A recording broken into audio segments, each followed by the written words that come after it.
Welcome to the Banker Lamp. Please enjoy the video. In this video, I will explain how to use your X Terra Voyager.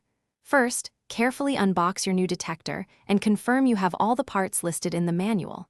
Next, insert the correct number of batteries into the designated compartment, making sure they are oriented correctly.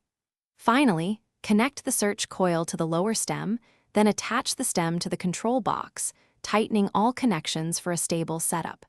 You're almost ready to begin your treasure hunting adventure. Once powered on, your X Terra Voyager offers several detection modes, such as all-metal or coin mode. Choose the one best suited for your search environment. Adjusting the sensitivity is crucial. Start low and increase it gradually until you find a balance between depth and stability. Use the discrimination control to filter out junk targets like iron, focusing on more valuable finds. Experiment with these settings to optimize your search. For precise target recovery, engage the pinpoint mode. This helps you narrow down the exact location of a detected object before digging. Pay attention to the target ID numbers displayed. These provide valuable clues about the probable type of metal beneath the coil.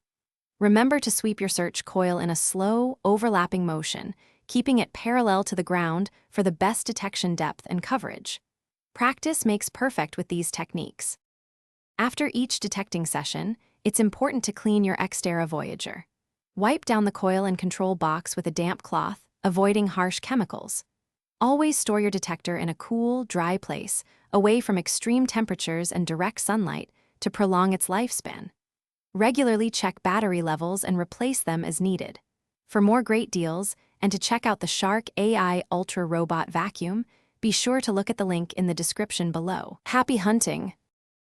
Thanks for watching. If this was helpful, leave a like and consider subscribing. See you next time.